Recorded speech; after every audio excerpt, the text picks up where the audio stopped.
because it's become part of you or your life? I have a love-hate relationship with this business. Okay. मैं इसको छोड़ता हूँ फिर वापस आता हूँ, छोड़ता हूँ फिर वापस आता हूँ, और this has happened multiple times. तो छोड़ते क्यों और वापस क्या चीज़ लेकर आती है? Honestly मैं बोर हो जाता हूँ because किस चीज़ से? एक्टिंग भी एक पॉइंट पे आके चैलेंज फील होता है, ख़त्म हो गया चैलेंज. Okay.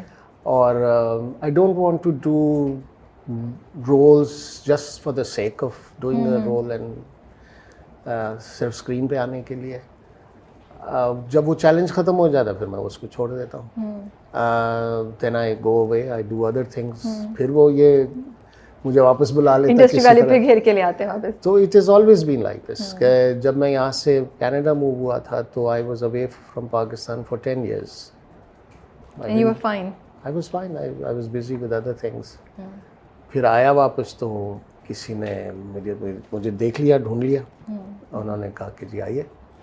तो आपका जर्नी हम थोड़ा सा कैप्चर करते हैं, फिर आगे भी बात करेंगे. सो ये ड्रामे अब स्टार्ट हो गए, फिर एडवर्टाइजिंग एजेंसी की तरफ कैसे आया? मुझे तो कहानी पता है लेकिन मैं नहीं बता रही, आप बताएं. एडवर्टाइजिंग एजेंसी वही वाली सिचुएशन के ये काम करते करते फिर उधर उस वक्त दौर थोड़ा चेंज हो गया था. ओके. टीवी पे फिल्म इंडस्ट्री के ऊपर कुछ उस वक्त के रूलर्स का इम्पैक्ट आना शुरू हो गया. तो इंडस्ट्री बंद हुई, फिर टेलीविज़न सिर्फ रह गया. टेलीविज़न पे भी बहुत सारी रिस्ट्रिक्शंस आनी शुरू हो गई. मैं पर्सनली उन सब चीज़ों के अगेंस्ट था. ओके. और इडियोटिक चीज़ें थी just for the sake of saying कि जी हमने रिलीजन को प्रमोट कर रहे हैं या हम माशरा सुधार रहे हैं. हालांकि माशरे में सुधारने वाली चीज़ उस वक्त थी नहीं कोई. तो उस प्रोसेस में मैंने छोड़ दिया. एक अपॉर्चुनिटी आई कि जी एक एजेंसी थी लाहौर में, उन्होंने कहा कि जी आप हमारे साथ काम करें. उनके पास बहुत सारे और भी नाम थे इसी तरह से इंडस्ट्री से. मैं कहा श्योर. मैं कहा आता जाता मुझे कुछ नहीं है. उन्होंने कहा नहीं आप कर लेंगे. शुरू हुआ आहिस्ता आहिस्ता करते करते. उन्होंने फिर मुझे कराची भेज दिया. कराची भेजा, 4-5 साल उनके साथ कराची में काम किया. फिर उसके बाद अपनी एजेंसी शुरू कर दिया. फिर तो this is how you move to Karachi. That's how. So Lahore से कराची आप मूव कर गए. तो उस टाइम पे फिर तन्हाइयाँ आया. ओके. तो तन्हाइयाँ पे कैसे आया रोल आपको? क्योंकि उससे पहले लाहौर स्टेशन के लिए मैं काम करता था और कराची के प्रोजेक्ट्स ज़्यादातर मैं इन्वॉल्व नहीं था उनके साथ. फिर उसके बाद जब यहाँ लोगों को पता चला कि मैं यहाँ मूव हो गया हूँ तो ये एक सीरियल था शहजाद खलील, उसके डायरेक्टर हसीना मोइन ने लिखा हुआ था. तो उस वक्त उससे पहले 1-2 प्लेस मैंने किए थे यहाँ पे, जिसमें अमावस के नाम से एक प्ले था. बिल्कुल. और 2-3 और प्लेस किए थे. तो फिर ये आया तन्हाइयाँ, जिसमें मरीना इंट्रोड्यूस हो रही थी. शहनाज थी. शहनाज के साथ मेरी एसोसिएशन लाहौर से थी थोड़ी सी. तो बस फिर ये हुआ. और बट यू नेवर थॉट कि ये इतना बड़ा हो जाएगा, इतनी cult following? nobody ever thought that it would be so big. सो कैसा था जब आप बाहर जाते थे? क्या फैन रिएक्शन आता था? Female following, how was it?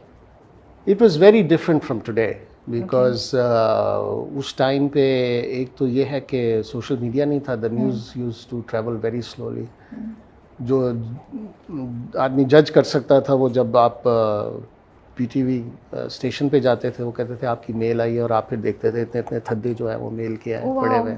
मुझे तो बोल रहे, आप कह भी रहे तो अनरियल सा लग रहा है ना कि ओ लेटर्स आते थे. आप सोचिए वो देखने में कितना अनरियल लगता होगा.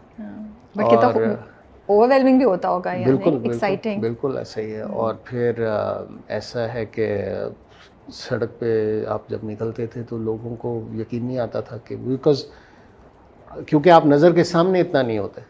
तो उस वक्त स्टार की वैल्यू कम्प्लीटली डिफरेंट. आज तो सोशल मीडिया इतना यूज़ होता है कि नॉवेल्टी ख़त्म कर दी लोगों ने अपनी. तो उस टाइम पे ये बहुत बड़ा फैक्टर था कि आप व्हेन यू गो आउट और ऐसा पॉपुलर हुआ हो तो फिर तो कहानी डिफरेंट. तो हमें आप कहानी तो सुनाए ना, कोई किस्सा तो सुनाए उस वक्त का. अब तो कोई फैन का रिएक्शन, कोई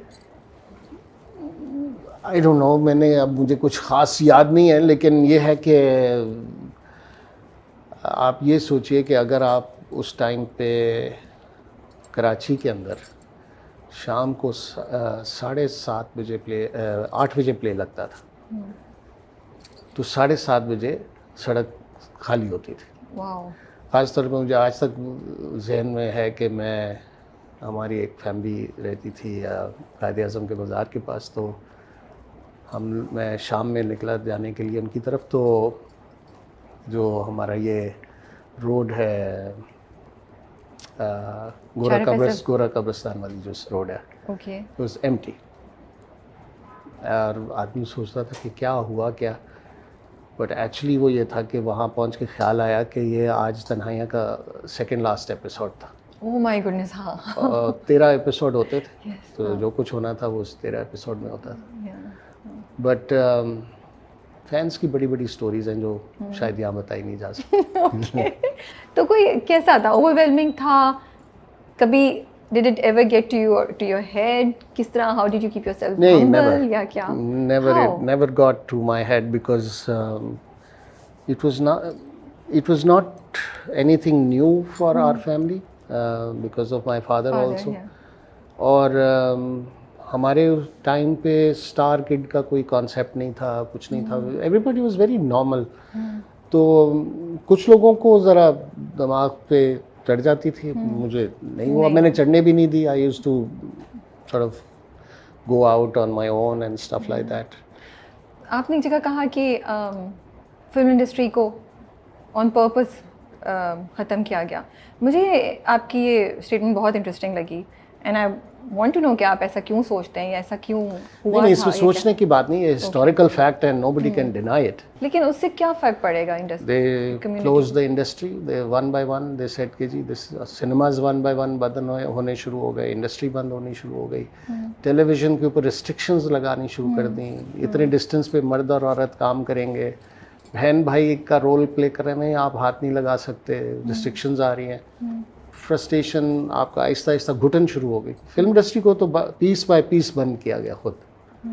तो हालांकि पोटेंशियल हमारे पास बहुत था, अगर वो फेज़ ना आता तो हमारी इंडस्ट्री बहुत आगे इस वक्त होती। बट उसके बाद फिर जब फिल्में नहीं मिल रही थी, सिनेमाज बंद होने शुरू हो गए, कहानी ख़त्म। सो डू यू फील कि अभी भी स्टेट के पास इतनी पावर है कि वो डिटरमिन कर सके आज के ज़माने में? अभी भी? Okay, so it can go either way, positive और नेगेटिव जा सकता है। आपकी आज भी फैसला होता है ना, सेंसर बोर्ड में बैठ के ये लगेगी ये नहीं लगेगी। आज भी स्टेट ने आपकी फैसला किया है इंडियन फिल्म नहीं आएगी, नहीं आती। आज की आपकी स्टेट फैसला करती है इस फिल्म को नहीं लगने देना, सरमद की एक फिल्म है उसको नहीं लगने दिया, क्या रीज़न है? तो आपको लगता है कि there's too much interference of state which is not needed. Restrictions होनी चाहिए या नहीं होनी चाहिए? कंप्लीटली नहीं होनी चाहिए या क्यों रिस्ट्रिक्शन किस बात की? आप ये ना immature nation, we are not, we are mature people, we take decisions.